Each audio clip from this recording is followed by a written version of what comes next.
I'm not sure there's a better miracle to study than this one for where we are, you and me. Because what happens when Jesus' disciples aren't getting it done? Even when people trust them for the solution, where are we? And does Jesus have any feelings about it? You know he does. Check it out.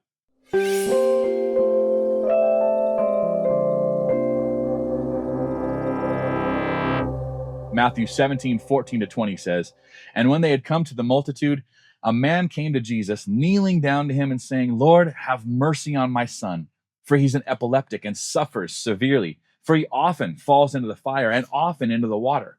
So I brought him to your disciples, but they couldn't cure him.'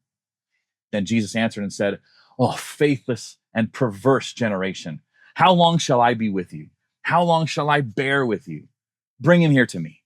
And Jesus rebuked the demon, and it came out of him, and the child was cured from that very hour. Then the disciples came to Jesus privately and said, 'Why could not we cast it out?' So Jesus said to them, 'Because of your unbelief. For assuredly I say to you, if you have faith as a mustard seed, you will say to this mountain, move from here to there, and it will move, and nothing will be impossible for you.'" Look, a desperate father comes to Jesus pleading for his son, who we discover is possessed by a demon, which has somehow caused epilepsy, and which throws the boy into fire to burn him and water to drown him. He mentions, "Look, I brought him to your disciples, but they couldn't fix it." Now brace yourself for this response from Jesus and hear it in your own soul, because he gives us the answers we need as his followers. Jesus, frustrated, speaks to his disciples in his father's hearing and in this father's hearing, "O faithless and perverse generation, how long shall I be with you? How long shall I bear with you? Bring him here to me." I would definitely not want to be one of the disciples hearing this after my failure to produce. But even now, you and I may be guilty of the same faithlessness that led to this child's continual severe suffering. And this must not be. This must not continue in the church.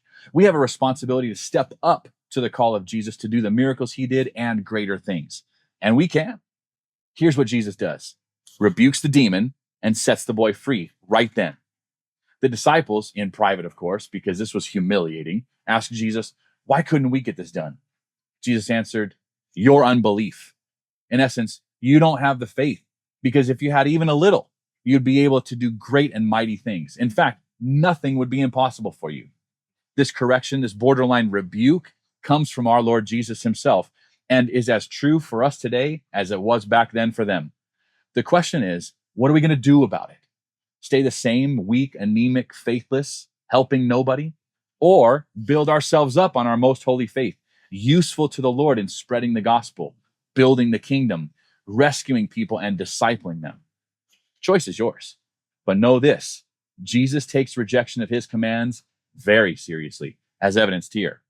Let's not run the risk of disappointing Jesus. We must not be embarrassed at any time of him or his words. And this is just another reminder of your commission, your empowerment, your new identity as a miracle worker. We now do Jesus miracles and greater things. So I've created this brand with clothing you can wear to do just that. Remind yourself and preach to others by wearing it.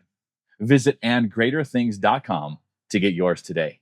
And please remember to like this video and comment, especially if you need to confess the sin of faithlessness, yikes, and inactivity, of disobedience, because the Bible guarantees in James 5, if you do, you will be healed and set back on track. You and those you love don't need to suffer any longer. Jesus has made all the healing and deliverance possible in his name through us. Now, lastly, subscribe to this channel so you don't miss the rest of Jesus' 37 miracles from the Gospels. God bless you, and I'll catch you on the next one.